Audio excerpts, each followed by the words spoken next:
What's up, everyone? I'm Javarius Jones, one of the National Fellows for IDEA.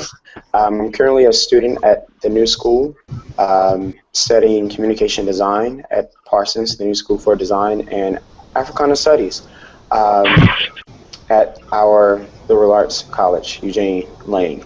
So, I guess I'll go ahead and jump right in about IDEA, really concise. IDEA really focuses on the youth and staying close to the ground with the communities that we try to engage and making sure that their stories are being told from them. Um, of course, we attempt to facilitate this narration, but we want to make sure that it's um, authentic. So coming directly from the primary sources, the people in the communities. Um, and we really want to make sure that no one feels left out, being considerate in our framing, being concise to engage a lot of people, but also thorough, and definitely being clear and transparent with our message. So, as far as the orgs that we have on with us today, will you guys, is there someone you delegated to introduce yourselves, or how do you want to do it?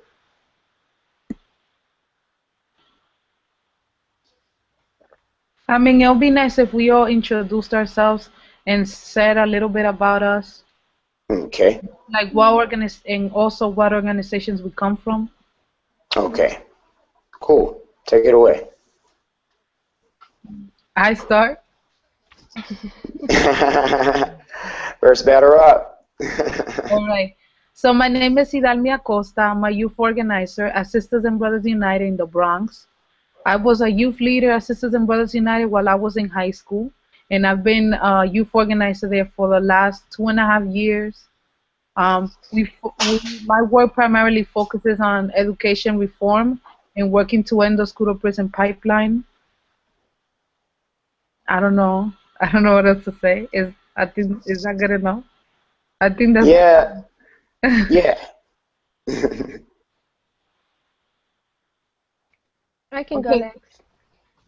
My name is Lady Robledo. I work with the Alliance for Educational Justice in Phoenix, Arizona. Our organization is across the country. We have over 30 organizations across the country that are a member of the Alliance, Sisters and Brothers United being one of them. I was a young leader within AEJ, and then I became the Youth Development Specialist. I look over our youth leadership program within the Alliance. And the campaigns we work for is Ending the School to Prison Pipeline, National Student Bill of Rights, and ending school closings. Okay. And can you repeat the name of that organization again, please? The Alliance for Educational Justice, or The Alliance AEJ.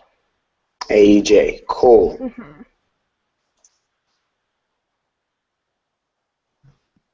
I'll go next.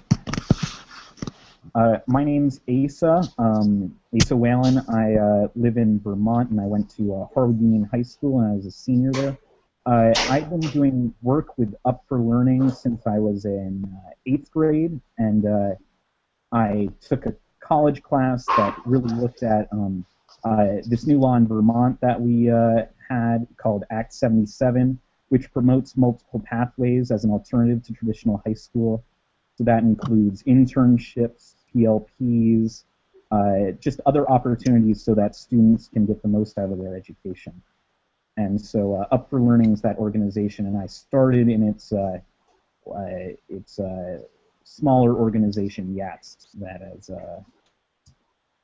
that's helped me get through high school. Okay. Thank you, Asa.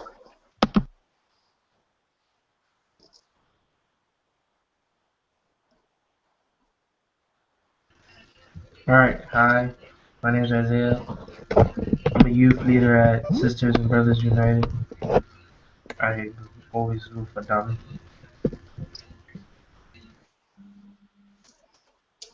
Can you repeat your name again? Huh? Isaiah. Isaiah? Yeah. Hello. Okay, cool, bro. Cool, cool. I'm on it, but it says that no video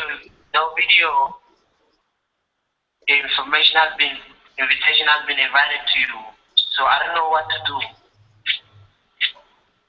Hey, Idalmi, it sounds like you're trying to help some of your youth folks get on. Maybe muting while we go through the rest of our introductions could be helpful while you help him to get on. You know what it is? That's it. That you can't get on anymore because only 10 people could get on, and we already got 10 people. You took too long to get on. It's the team. It's the intro. Just forget it, Omar. Just forget it. It's too late already. It's not about forget it. It's too late. You only gonna have 20.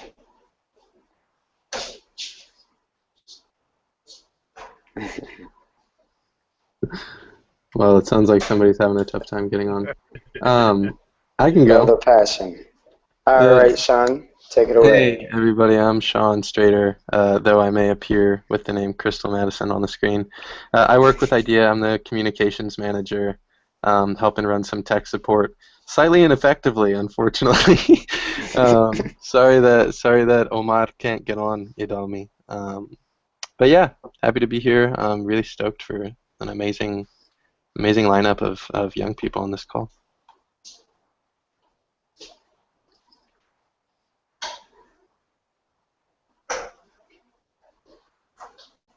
I'll go. Hey, y'all. I'm Zach. I'm director for the Providence Student Union up in Rhode Island. We've been doing some stuff around high-stakes testing, around school transportation, around teacher feedback from students, and just in awe of a lot of the different organizations that are on this call. Been following y'all for a long time, doing some amazing stuff. Can't wait to hear from you. Cool, man.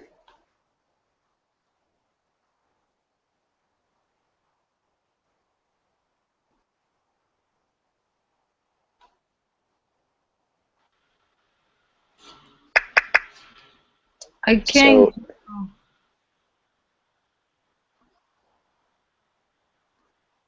is it everyone? Hey, are we doing intros? Yes. Hi, this is Heather Kahn, New Hampshire. I'm a youth and education organizer.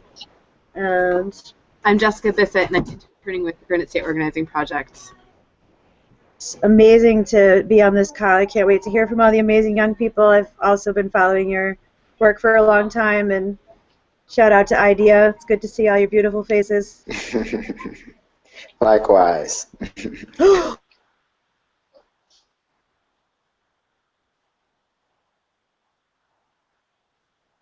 That's everybody. Okay, cool.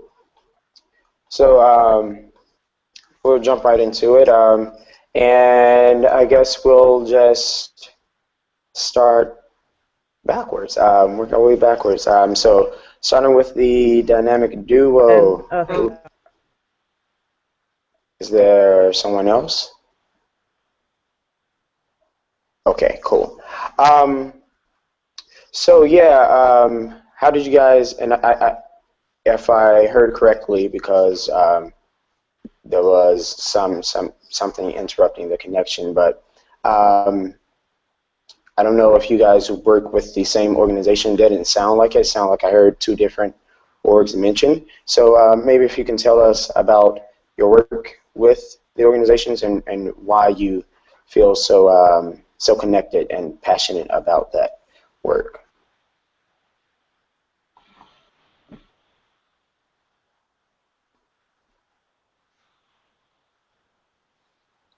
Javarius, were you talking to Heather and the other young lady? Oh yeah, Heather and Jessica. Okay, thank you. Sorry, we hit the wrong button on accident. Okay. So I'm the education we organize around educational justice through youth organizing. I work with mostly the city of Manchester has a large refugee population, so we work with a lot of families who are either first or second generation refugees and immigrants. We also do a lot of work with speakers of other languages who've been here for generations. Currently, we're working on a restorative justice campaign, and a lot of the work that I've been doing is around the disproportionate treatment or the disparate treatment of students of color in high school here in Manchester. And our city just received, we went into an agreement with the Office for Civil Rights, the U.S. DOE's Office for Civil Rights, which found that students of color are disproportionately under-enrolled in higher learning opportunities. And so we're doing a lot of organizing around that, and we'll probably be doing some participatory action research this spring around both the achievement gap and also around restorative justice. And Jess is interning with us. Okay. And I work specifically with restorative justice. Okay. Okay. Okay. So next we have Zach.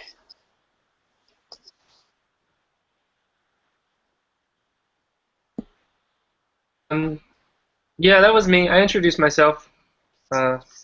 Okay, just making sure. So yeah, Jessica and Heather, on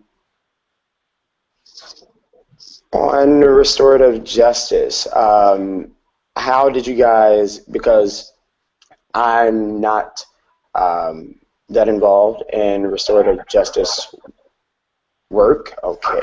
I'm not involved that much in restorative justice work, but I have been to workshops on campus, attending workshops via other organizations and IDEA as well, just trying to keep abreast with what's going on and how that's connected to our educational system. So when would you say, what was like the impetus for starting your work with restorative justice? Because I feel like at least some of the people that I've met, when they're telling me how they started and why they work, and then I'm also considering their backgrounds, which I think is also relevant to their work only because it gives you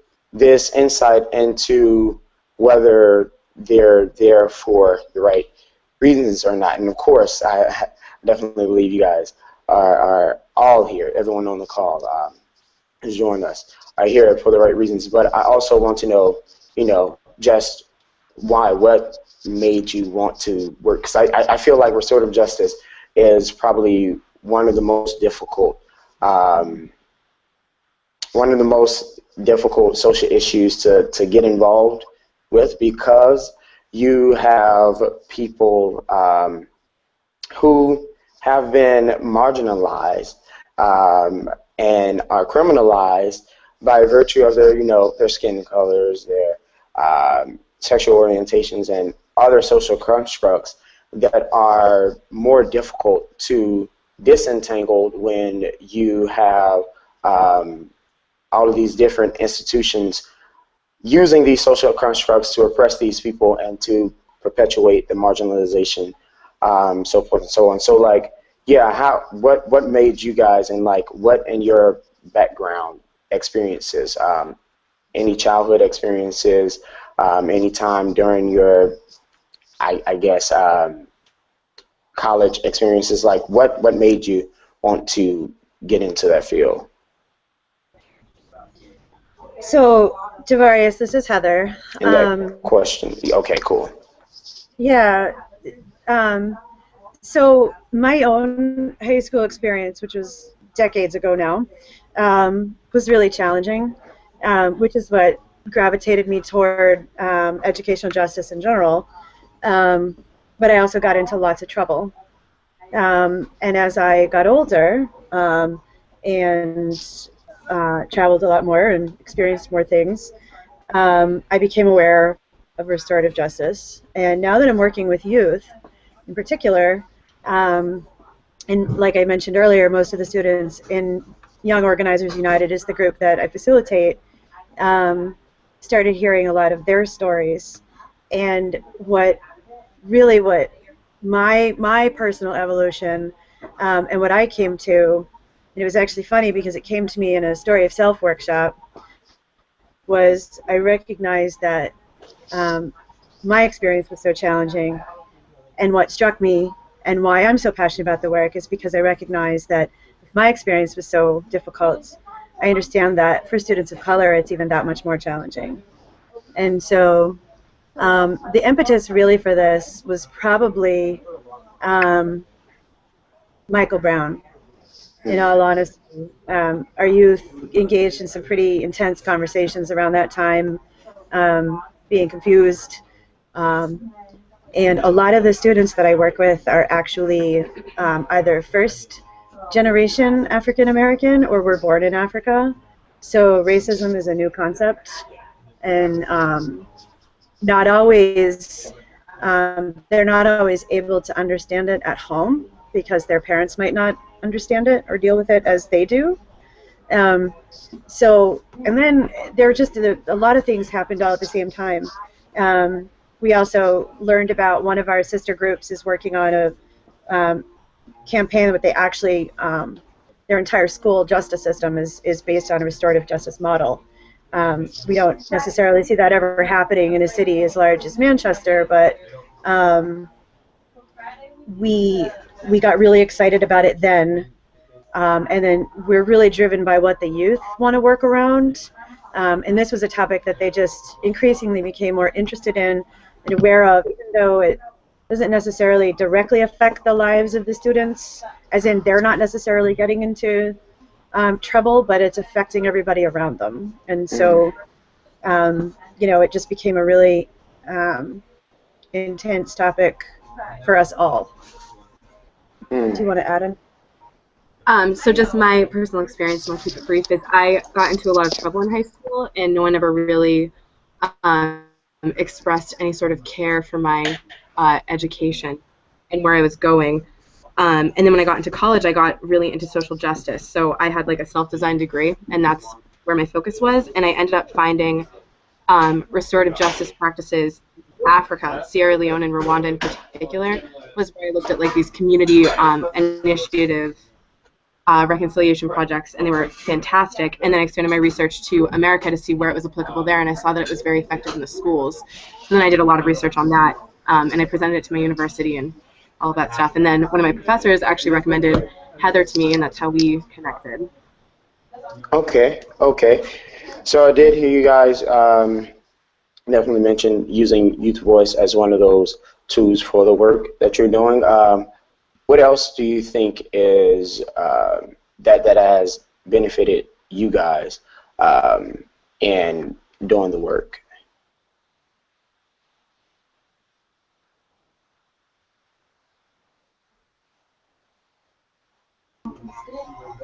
In restorative justice in particular, or in youth organizing in general? No, in youth organizing, yes, general. It's a big question. I mean, I'm still working on, and why I'm really excited to hear from you and some of your the people that are moderating this call.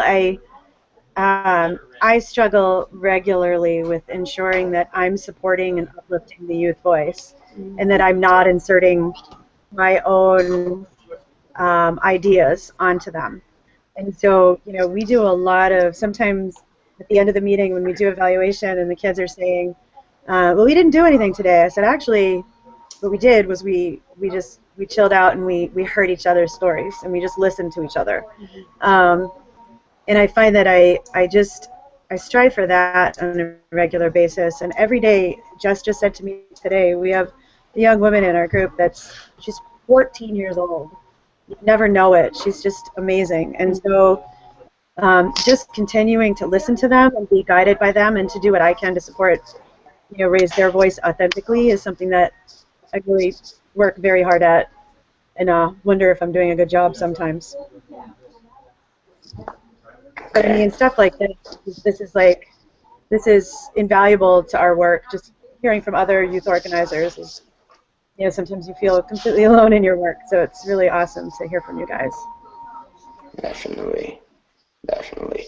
And I guess I'm also interested in hearing from all of you guys about the resistance that you receive from the communities that you work with, the youth that you work with, because I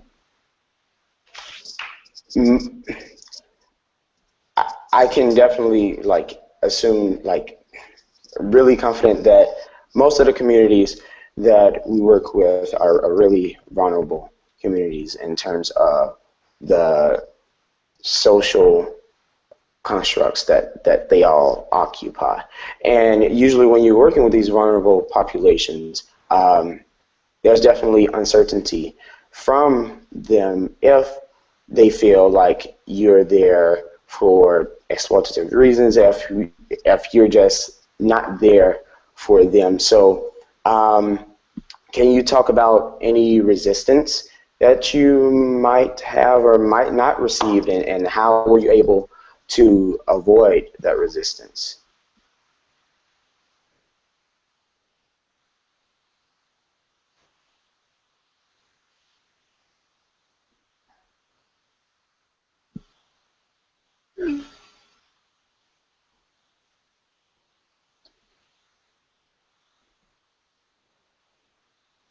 Are you still on the call?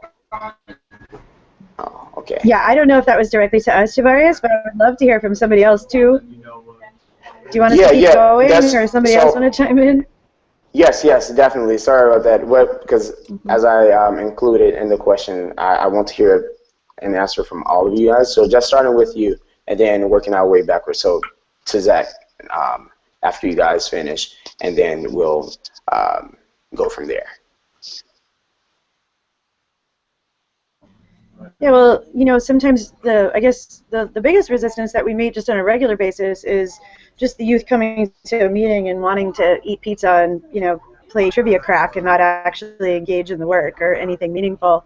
But as far as community resistance, I mean, we're in New Hampshire, in the state of New Hampshire, which is 98 or 99.8% white. So our challenges are enormous.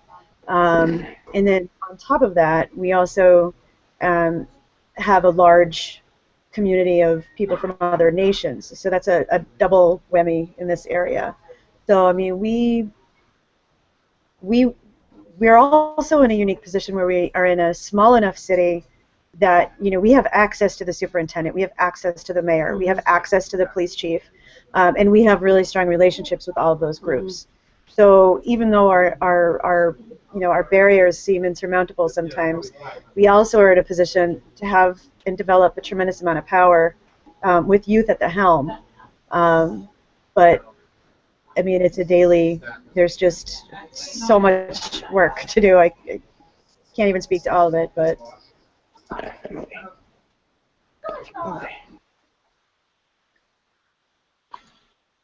Hey, this is Idalmi Okay. from Sistas and Brothas United. So I'll say a little bit about how I got involved in the work and stuff, and what have been the challenges for me. So I was born in the Dominican Republic, and so I came to the United States when I was 7 years old, very much because my parents wanted a better future for me and a better education. So from a young age, you know, I learned that really the key to get out of poverty is education. So I've always had placed a lot of value in education, you know, because that's something that my parents really always stressed for me. And then I've lived in the Bronx ever since. So I've been part of like one of the one of the most struggling education systems, in one of the poorest urban counties in the whole country. So I've had a lot of, you know, issues growing up in schools where we didn't have gym. I was in bilingual class and we didn't have any textbooks. We had to like make copies from the textbooks of the English only kids. Like we didn't have a lot of resources. So I grew up, you know, always with the lack of resources. And so like it's something that I've been through it. right? It's something that I've always been passionate about. So that's part of like why I want to do this work. Why I do this work, because I think about the young people that I'm working with now, and my siblings who are currently in the public school system, who have to deal with all the things that I had to deal with, not having the proper resources that they need to be able to succeed. And then there's just more and more expectations of school of what they have to do, but they don't have the resources that they need. In New York City, over the last decade, I would say there's been a huge change in school culture, where our schools are extremely over policed. So we have a lot of metal detectors, we have a lot of student safety agents, the NYPD roaming the hallways. Schools are just feel like a prison. They no longer feel like a school, like a place where you just go to learn. And what we're seeing is that there's a lot of suspensions, a lot of zero tolerance policies, um, and that's really what my work is focused on. The work that I do with Sisters and Brothers United is focused on reducing suspensions for minor things like wearing a hat or talking back to a teacher. We also run programs in high schools like Isaiah School around promoting restorative justice and campus unity, to deal with conflict, because what we're saying is that, really students are being pushed out by suspensions. And what happens is that you end up being left, you end up being behind in your schoolwork and things like that. And it's hard to catch up, and it's leading to dropouts. And when young people are out in the street when they're suspended for long periods of time, they can get into situations that are dangerous, and it's really a track to jail. So that's really what we're working on, what I'm working on in the organization is. And on a citywide level, just working to change these policies, and getting more funding for restorative justice programs to be implemented, right? So I implement restorative justice programs in high schools that I work with in the Bronx, but we're also asking for those type of programs to be in every school in New York City. So, it's challenging because we have the biggest education system in the whole country, and definitely like I feel like we're under a special kind of pressure because everybody kind of looks to us, and whatever we do, people kind of follow. So like it's really important for us to be able to really shift the culture from punitive to restorative. Because I feel like if we're able to do that, that's really going to help a lot of other people who are doing this work around the country to be able to do the same thing in their schools. And what else? And challenges, I think the challenges that we have mayoral control in New York City. So that's a challenge because the mayor has a lot of he has control over the education system, while in other communities there's like more there's superintendents, there's other ways for the community to be involved and for people in the schools to have more say. But really in New York City is very limited. So that's really a challenge for us, and being able to change things because it all goes to the mayor, and it's much harder to be involved. And part of that also is like a lack of like youth engagement in deciding about how schools should be ran. And part of the work that I do is making sure that students' voices are being heard and that they're sharing their concerns. But it's very challenging because even though young people are the ones who are the most affected, their voice is not heard.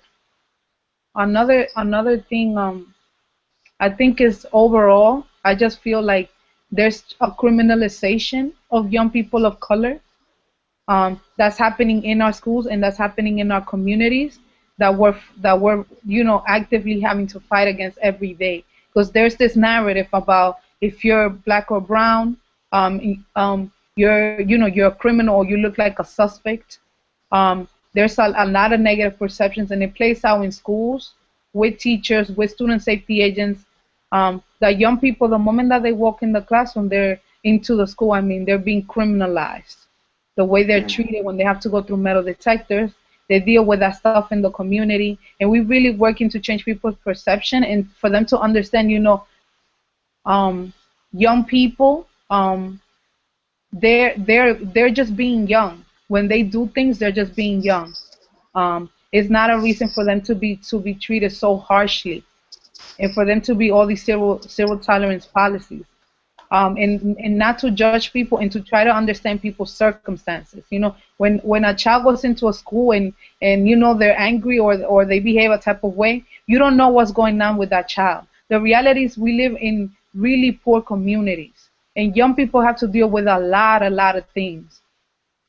So you know, making sure that people understand that and that people are tolerant. Hmm. This is something that like is a challenge, and we're always constantly working towards that. Got you.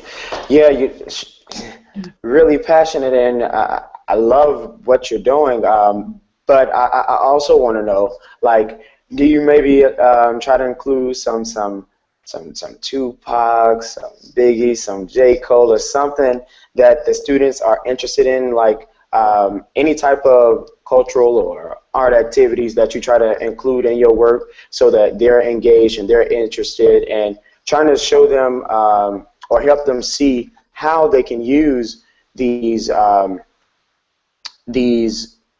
media, these different media to actually change the system and be able to yeah, I guess that's like the main thing, like just changing the system, like using those media outlets as tools for change. We definitely, you know, we definitely work to get creative in terms of like the actions, the activities that we do, um, making sure that young people are in the media, sharing their stories, talking about what are the things they're struggling with. In you know, our organization, the way we operate is very much like a community and like a family. So we definitely create a space where young people feel supported and encouraged. And we also do activities to bring awareness to these issues that are fun. So like open mics or you know, different things that we've done over the years to make sure that we use there's different ways for us to get our message across. That is engaging for young people. Hmm. Hmm. So I wanna um, go to Asa. Thank you so much for sharing. So yeah, Asa, you're from Vermont, correct? Yes, sir. Just making sure I have the right person. Okay, cool, man. And you're a senior in high school. I graduated a couple weeks ago, so I'm no longer Ah, a high school student, but I'm still actively participating in the Up for Learning work and curriculum. cool, man. Congrats. So what would you say is and because we're pressing for time here, um, let's try to be concise. But what would you say has been something useful, or someone who has been useful to your work that you're doing? Uh, Someone or something, because that could be. Yeah, yeah. Either or, like who or what has been influential. So all of the work that we do in Up for Learning is grounded in the action cycle, and I think many of you know what that is. And it's just taking whatever you do and researching it before you take action. And that's what we ground all of our work in. And that's been really important in bringing ideas to the community, to bringing the ideas to administrators, and bringing the ideas to students.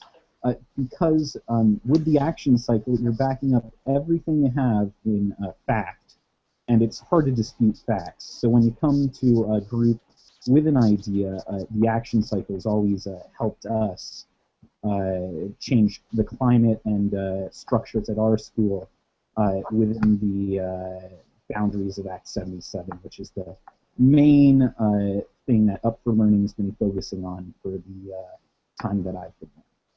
Okay, thank you, man. And Isaiah, can you share some tools or some people who have been influential to what you do as well?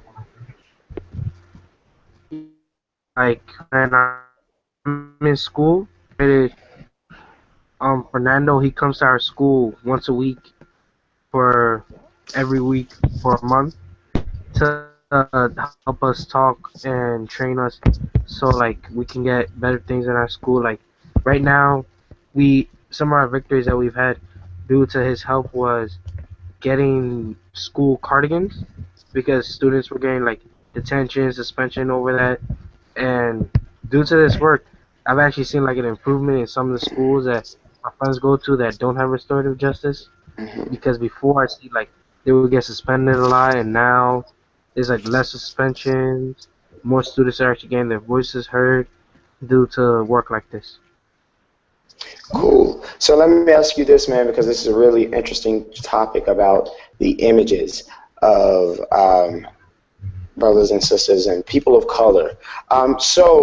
Really quickly, do you think actually that you should have to change the way you dress, change the way you talk in order to gain the same type of respect, the same type of equality and justice from people who are perpetuating these injustices and inequalities, and all of this stemming from stereotypes? Like, do you think you should have to change those things about yourself in order to receive the same level of respect that other people receive just because, you know, they have a higher status, or shit, they're white, you know, because a lot of shit is controlled by white supremacy. So just being real right there.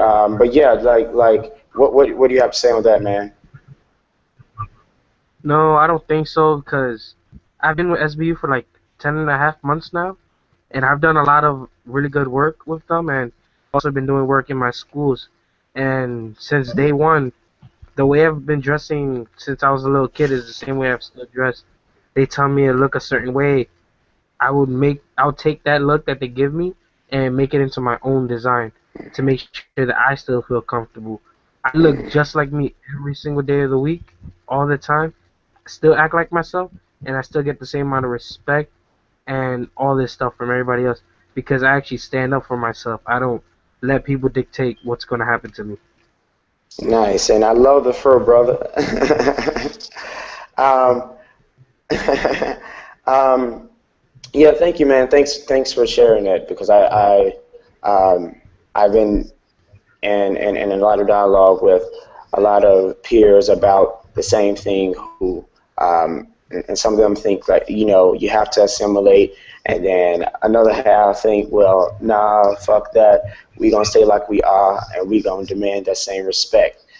So yeah, that's that. Sean, what would you say, man? What would you say has worked for you, or what have you seen that has worked, and how has that worked in order for you to like be successful in the different initiatives that you may take on or help take on? Yeah. Well, for me, No, and my oh, fellow Sean. peers, Sorry about that, well, for Isaiah. me, Sean. go. Cool. Yeah, you know, I don't know. A lot of my change work has occurred under the umbrella of IDEA, working with them kind of from the jump.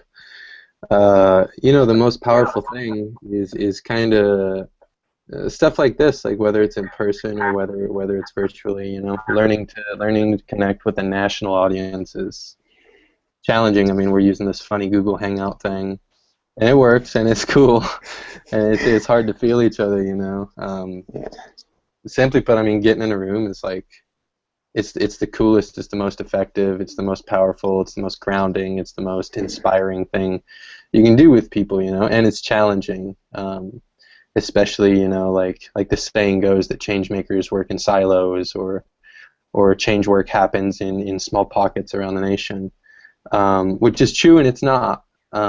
Getting people in a room who can share the stories about their neighbors and other people who do work in their school or their community is inspiring, and it's real kind of grassroots at a rapid rate growth.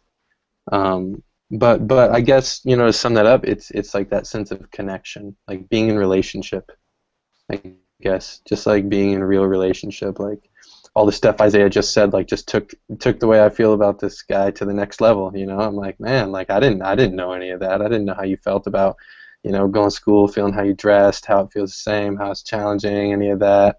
Javaris, hearing you talking about is awesome, bro. Like I'm you know, like that's a whole cultural sharing piece in just a few seconds.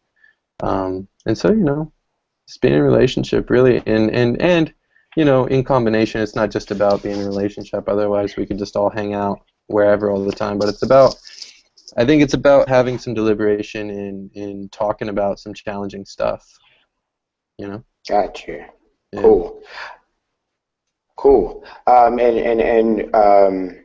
want to keep it moving here. So, Zach, can you share a blurb or two, anything that hasn't been mentioned that you either use or want to use? It's a broad question. I don't know. Someone was asking me recently, like, how do you convince people that youth voice work is the right thing to do? That it's the right way to spend your time? That, like, can't you make changes faster if you just do the stuff yourself? And I think my answer to that, and I'm curious what other people's answers might be, is that it just doesn't work if you don't involve the people that are going to be affected. Like, you're going to make some system and then it doesn't stick, or you're going to make some app and nobody cares about it, or you're going to make some change and then realize that 2 years later that change actually made things worse. So, I don't know, that's hard to convince people of, but that's all I've really got. And so I'm trying to think about that all the time, like how to convince the people in power, whether convincing in a kind of genteel, like, put a polo on or a nice shirt and, like, go sit at a table with them kind of way, or convince, like, sit in their office and, like, put them on blast on Twitter kind of way, whatever it is. Like, how do you get that across it? Like, unless you're just involving everybody, you're wasting your time. So, I don't know. I think it's going okay so far. There's a lot of work to do in Providence, but yeah, I'm just I don't know how y'all grapple with that question or can, like, gain legitimacy with the people that we're trying to, like, wrest power from. Yeah, great point. Actually, a few months ago, around the time the two indictments were released, our school president didn't release a statement of support or anything, so a lot of my friends and I got together, sent out a petition, gathered around 200-ish something signatures, in time enough so that we were able to bring this to the president and say, like, hey, you know, why haven't we received something yet? I mean, it's been a fucking week and you're still talking about give us time. It's like, you know, always being told to wait is not the most pleasant thing, especially if you've been encased in a tolerant body all your life. Look at your lineage, and your lineage is a sundry of tolerant bodies. So we held a meeting. We got a meeting with him, and the day that we were scheduled for the meeting, 10 minutes before the meeting, we received this mass email about about what was going on the ground, different policies that are supposed to be implemented, new policies, a bunch of, I won't call it bullshit, but I hate that because of what the new school stands for and this progressive label that they like, yeah, exactly, progressive, quote unquote, label that they like to commonly display to the public. And, you know, we're just there to call bullshit and making sure that they know if we feel like there isn't something being done that we see that needs to be done, isn't right, that we're going to say something, we're going to do something. And I think them seeing not only students being advocates for this, but faculty members and other administrators actually being involved in what we were doing really kind of increased the momentum for what we were trying to do. So this week, actually, we have another meeting with him and the provost to discuss other initiatives that we would like to see implemented, or other policies that are already written in black and white but aren't necessarily implemented. So definitely, I guess, you know, when the people who are representing you are, when you have, so your point about, you know, making sure that the people in power start to change how we want them to change, and do the things that we suggest that they do in order to turn this thing around.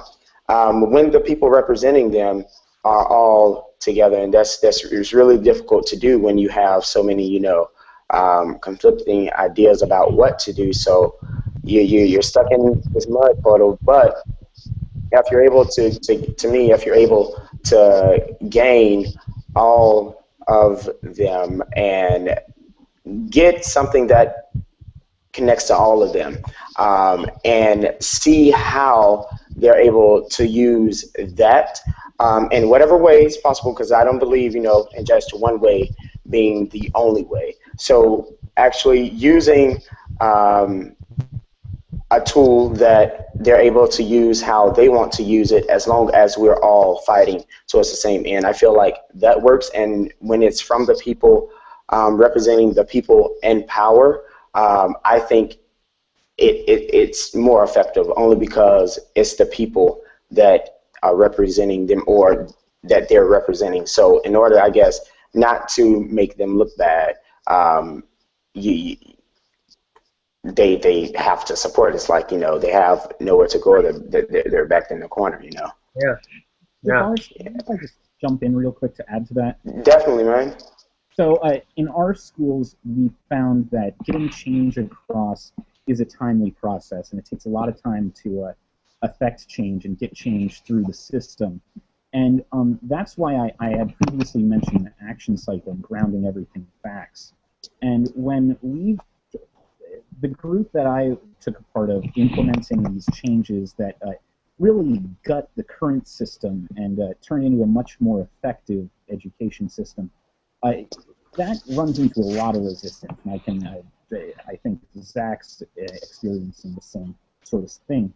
And what we found was extremely effective, and I think you touched on this with your petition, was that facts really do help influence all parties involved. And your petition was a statement of fact, and I think grounding everything you do in facts, like I'll keep going back to that, is really important in any change that you put across. So, like when we're trying to put these changes into place around our education system, grounding what we were doing in surveys, in studies that had been done by colleges and different collegiate intellectuals, really helped shift the different perspectives that may have not agreed with ours.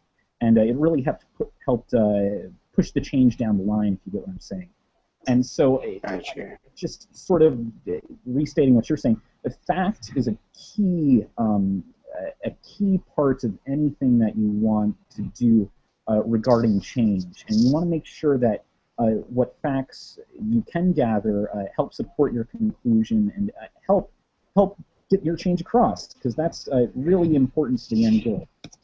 So just from my experience, that's what I found. Cool, thanks for sharing that, Isaiah. Oh, Asa, sorry about that. Asa. So thank you, and we'll move on. So, yeah, I guess in like 5 words less, starting with you, Asa, since you're already here, just share in 5 words or less, why do you think democratic ed is so important? Democratic education? Yeah, democratic education. I find it really important because when you have all stakeholders in a system present in its decision making, like if you have teachers, you have the school board, you have the principals, and you have the students, when they're all equal members in a system that affects their everyday lives, they're going to have that much more at stake, and then they're going to make sure that their voice is heard in any changes that take place. And what we found is that when all of those stakeholder groups are present, change is a lot more. It goes through a much longer debate, but it comes out the other side as being that much more meaningful, and it changes the system that much more, since it's not a top-down approach, but it's more of a coming from the bottom and bring it all the way to the top. So that's my short answer on that subject. Got you. Thank you. And I was wondering if I can go next.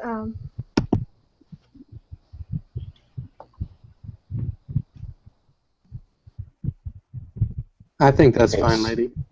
Yeah, no, I just wanted to share, I just don't want to run out of time, just a little bit about why the Alliance was formed.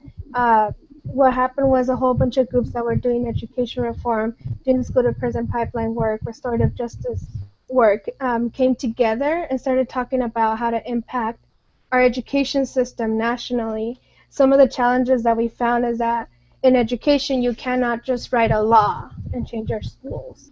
However, we were all the organizations were all doing the same work in different cities. So something that we found is in order to build a national movement around education was to really uplift the local work. And so for us right now, all of the campaigns that we've been doing have really been to grow local work, to really put power into the local battles that are being won. Like when SBU has a victory, right? How does that connect nationally? And I think that that's also a challenge in a way, because in organizing, this really brings us the challenge of really having to work from the ground up. And so I think definitely, we had to create special tools because that's a very unique way of organizing. I think the other thing that we work really hard to is making sure that youth involvement is authentic in the Alliance. When we say that we work with young people, young people are in our campaign development. Young people are outreaching. Young people are part of all levels of decision making, and so that's hard. Also, that's also a challenge, because then you need to break down, campaign policies. You got to sit down and talk to them about funding formulas. You got to break down all these very difficult topics that even we don't understand, right? That are supposed to be confusing. That's how they get away with it. So I think that those are challenges, but also ways or reasons why the Alliance was formed, in order to make sure that we do that, so that our organizations are focused on doing the work down in the ground level, and we're definitely supporting by being able to provide those tools for them. So for all organizations that work with young people, and that particularly work in the school to prison pipeline, that's definitely something we want to expand and continue to help grow in different cities and different states. And I think just the last piece is around intersectionality and solidarity. I wanted to bring that up because I think that we're talking about education, and it's very important that we talk about it in different contexts. Like Idalmi brought up, right? These young people, it's not just a problem with education, it's a problem of them coming in from poor communities, from communities of color, and we have to understand different systems of oppression in order to really impact and change and create democratic education. Thank you so much, Lydia. Glad you was able to chime in. Brought up some great points about transparency and and shit, what else? Intersectionality, which is a big one. So if you don't mind, just continuing to say like what you think actually. I guess, yeah. We can continue with the last question actually. Why do you think democratic ed is important? I think that our young people go into an education system where they're not taught how to be how to participate in democracy in a real, authentic way. The way our young people are taught is really the teacher stands up in the front of the classroom and just teaches. And so to get young people out of that kind of mindset is really hard. We do a lot of youth empowerment, a lot of political education, a lot of participation where young people again have to make decisions because they're not in spaces where they're able to do that on a daily basis. Like the school doesn't provide those spaces. So then we have to teach our young people how to think critically, how to learn about your history, in order for them to make good decisions and be able to fully participate in a democratic education. And I think it's very important because liberation, if we think of freedom in the future, we got to liberate the minds of our young people now. Exactly. Yeah, I completely agree with what Lady said. I think it's challenging and in a way it's heartbreaking. Just to see, because like for me, it makes me think about like growing up and like what we teach, what young people learn from a young age about like respecting adults, not to question authority, not to fight back, not to speak back. And then now my work is to kind of undo that learning, and it's definitely a challenge. Like to be able to tell them it's okay, like say what you need to say, or it's up to you. You have to make the decision. So yeah, I completely agree with her. Mm. And you guys can just chime in as you wish. We don't have to do it in no particular order.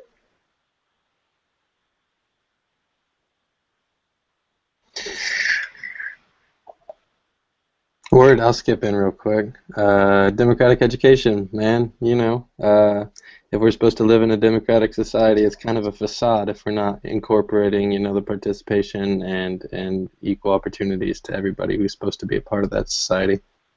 Don't gotta say anything more. That's exactly. It. Thank you. And anyone else who shares, if you can be as terse as my man Sean here, that would be great. People gotta understand they have power. Mm. There you go. Nice and concise. I like. You're great, by the way. Thank you.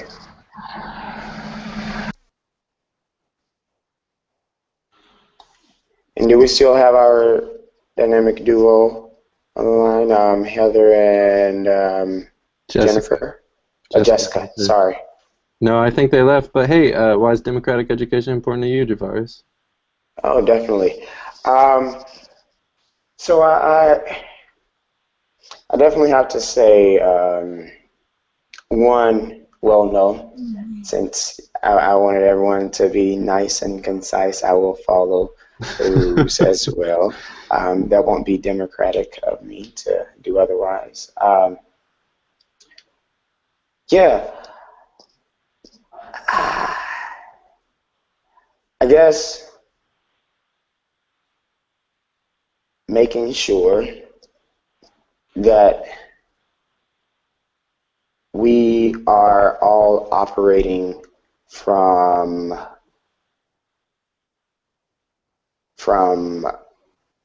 unprejudiced love. Yeah, I think I'm in this, sorry, but I kind of have to, well, I'm not really digressing, just elaborating. I was in a studio class earlier this week, and we were talking about memory, and I started thinking, what if we all lost our memory, what that would look like. And for me, I would have to say I would love it because we would be flushed of our prejudices. We'd be flushed of our stereotypes. We flushed of all the things that contribute to the detriments that we continue to see in our societies. So if we could start off from a clean slate, that would be perfect. So yeah, just seeing that love manifested, like not caring about whether they look good, whether they have this amount of money. That doesn't matter. All that matters is that you're a human and I'm a human and I want to help you. So, yeah. And I guess for the last 10 minutes, or actually it's just 7:36. But for the last 10 minutes, I don't know if we'll be wrapping this up earlier than planned, but it seems like that's the direction we're heading. So I guess we can open this up to a Q&A. Sean and Albert, I'm not sure if there's a comment box or anything that I'm supposed to be reading from for the questions, or how should we do this? Yeah, you know, I'm looking, and I don't know that we've received too much from the outside in as far as Q&As. You know, and I'm sure everybody here might have something more they'd like to share, or maybe somebody here in particular has an organization to another human on the call. But at this point, there's nothing really out in the Twitterverse or anything like that that people are burning to know about. Okay. So, yeah. I mean, Yeah. So I guess definitely other folks who are involved that you want others to know about. If we can have a go around of each person who's on the call, hang out to list some people, some orgs that you think are really conducive to what we're trying to do here. So starting with you, who I can't remember your name, or I can't pronounce it, but who's on the call for AEJ? Lady. Yes, lady. Lady. Yes. Well, I guess I would give a shout out to one of our member organizations that's on the call right now. It's Sisters and Brothers United. They do awesome work, and again, without our local organizations, like that's where the work is really happening. Our website is oh, I had just typed it out. Alliance for, like the number 4, Ed Justice. So it's like the Alliance for Educational Justice, but in the web you type it in Alliance number 4 edjustice.org. You can also follow us on Twitter. It's at for Ed Justice. We host a lot of Twitter town halls around start off conversations around a lot of our campaigns. So if you follow us on Twitter, you can be part of those. We have 30 organizations from across the country. So if you want to get involved in educational justice, definitely check out the website so you can see what organization is doing that work locally, or if your organization is doing similar work or are interested in joining the alliance. Okay.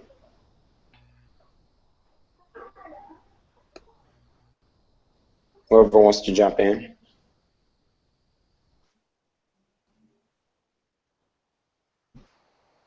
I think an ally that Up for Learning is really found to be helpful is the Vermont Agency of Education's really been there to help us get our message across, as well as many other organizations like this. Up for Learning is really a network of all of these schools coming together and supporting each other in their change work. And so I could say organizations, but I'd really say what's really helped us are each of these schools that have really been more than happy to assist each other in creating change between them.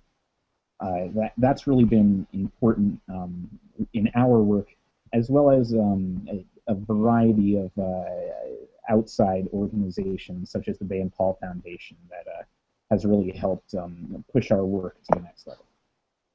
Okay, thank you, man.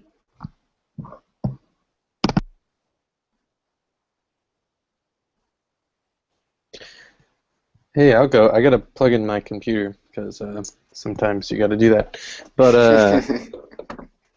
this one's kind of an interesting answer, I guess.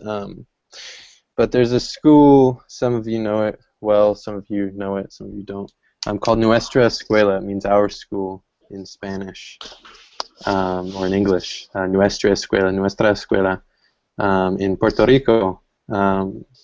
So IDEA, for example, has been heavily influenced and has partnered in many ways with Nuestra Escuela, who runs centers in Puerto Rico, 4 or 5 centers, working with young people who, for numerous reasons, haven't been able to excel or find what they define as success in public or other systems of education. The school operates from a foundation and very real principle of love and inclusion and identity, really, which is an interesting thing, like individual identity. I could talk probably for the next 7 days, so if you guys want to do that, let's do it. But I don't think we're going to do it right now. About Nuestra Escuela, you can check them out online. It's nuestraescuela.org. But the point being, I guess the reason I call it out is because we found so many ways to network and collaborate and partner with them. And Nuestra Escuela does a really great job of doing that with lots of organizations in Puerto Rico, in Latin America, in the United States of America. And so, if you haven't heard about the model, or you have, definitely worth checking into. And I live in Puerto Rico right now because of our connection to them. It influenced me so much, just the kind of amazing change work they do, to move down there. Point being, getting in touch either with us at IDEA or folks at Nuestra Escuela to kind of find a way to learn from that model or understand how they're incorporating restorative justice, social justice, all of the issues we're kind of talking about on this call, is a good idea. I encourage you to do so. Thank you, man.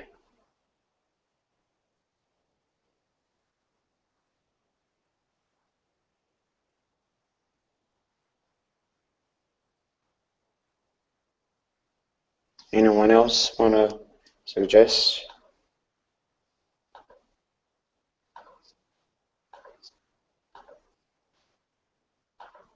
Okay. If not, no, this is it's coming to an end, but I feel like I could sit with myself if I don't bring this to the table as well. And I don't know if I've heard anyone mention the population I'm getting ready to address, but I'm really interested in hearing, I guess for the last, we have 16 more minutes on the call, really interested in hearing about the, if you guys have been working with LGBTQ asterisks, can't remember the other other letters that go after, but if you guys have been working with population or communities of LGBTQ asterisks, and how have you included their voices and their stories in your work that you do? So LGBTQ young people are some of the most suspended students in public schools. So we definitely work with LGBTQ young people who are suspended, who are discriminated or criminalized because they're LGBTQ, and when they try to stand up for themselves and defend themselves, they get suspended for that. So that's something that we've seen, um, and so we do work with those young people and engage them in the work because they're some of the most suspended students.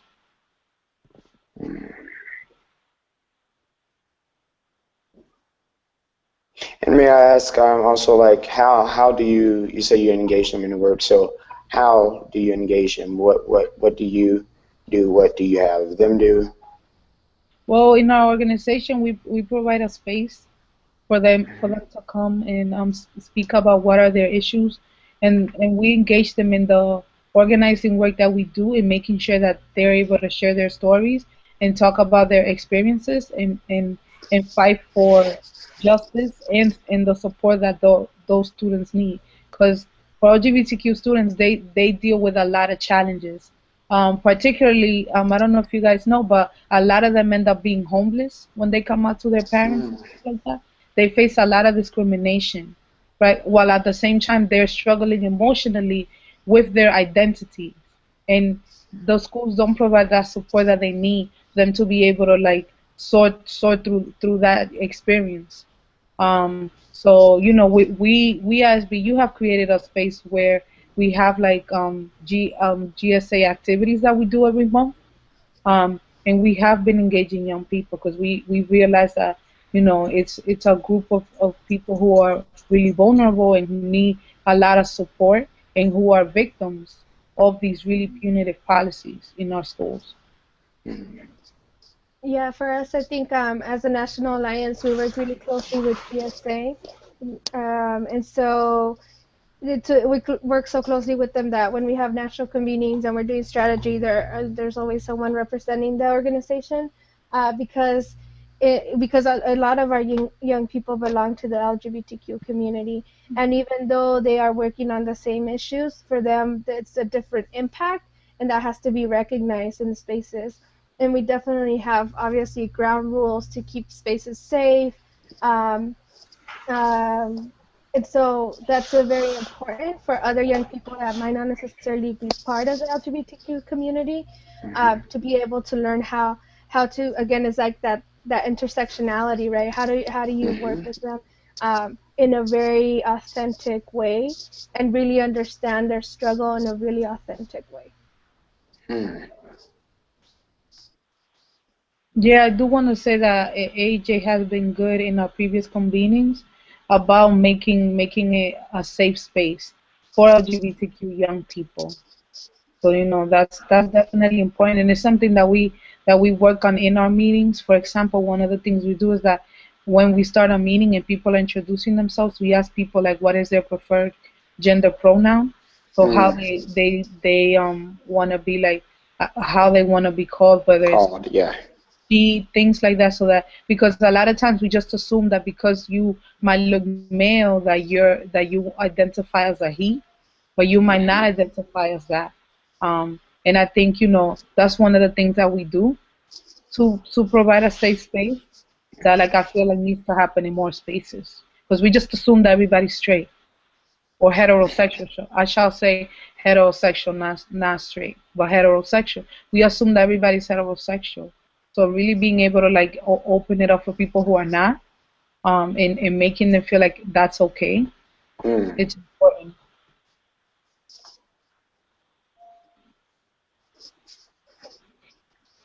Definitely. Um, Anyone else want to chime in before I? Can I just Okay. say, I guess just like me personally, and also with AJ, some of the things that I know that, like through the GSA network, they were fighting a couple of cases um, where transgender young people were detained and put in uh, detention center, so like a jail pretty much. And obviously because they were transgender, they didn't belong to that type of cell. So that's like some of the petitions that we were signing and we were passing through our membership is getting those young people well, obviously, first of all, out of jail, but if not, to the right, like, to a jail where they identify with their identity, right? Because there's a lot of really bad things that happen to LGBTQ folks when they're behind bars. Exactly. Exactly.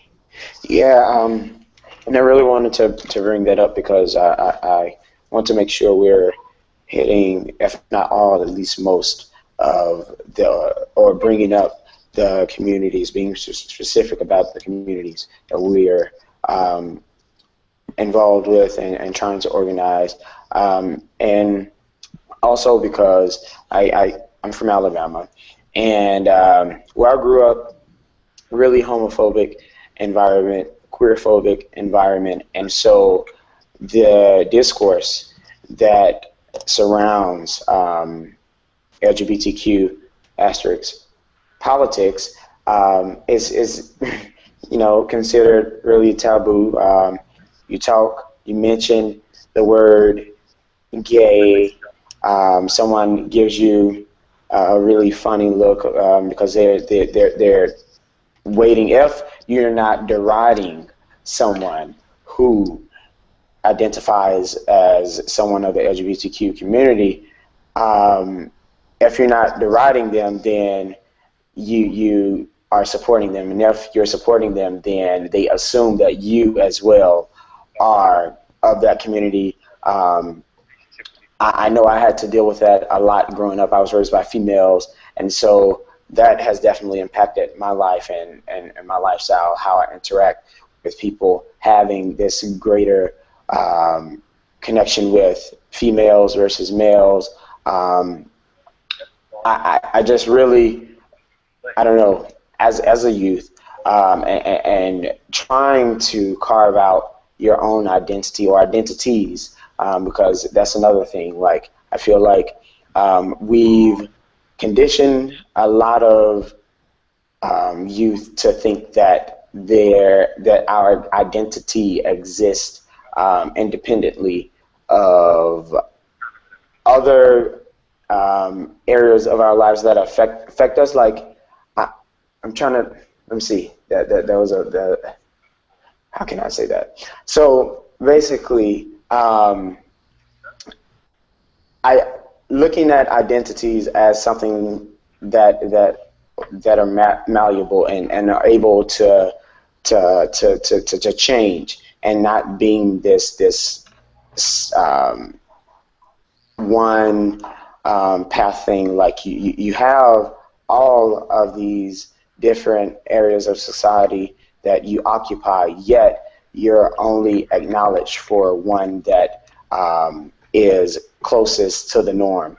And so I feel like a lot of the work that we're doing needs to confront identity politics and needs to make sure that we're not overlooking the issues that are going on within the individual. Forget the collective, within the individual. I'd rather that we treat these problems not as broad. Definitely we want to look at it through a holistic, intersectional lens, but making sure that we acknowledge that it's an individual at the end of the day, and that individual is existing within the confines of a larger social or societal condition, and which affects their human condition. So I really thank you guys for being advocates for the LGBTQ communities, for being advocates for the Black and brown populations, for being advocates for all marginalized groups that exist within our societies. So I don't know if there's anything else that anyone is urging to say before we end the call. If so, you have 5 minutes to do so, or we have 5 minutes, and be considered of the time, so that if anyone else needs to say anything, that they can say that. All right, I have something to say. You guys can follow my organization, Sisters and Brothers United, at our Facebook page, Sisters and Brothers United, and our Twitter is SBU Power. Thank you, Isaiah. You're welcome.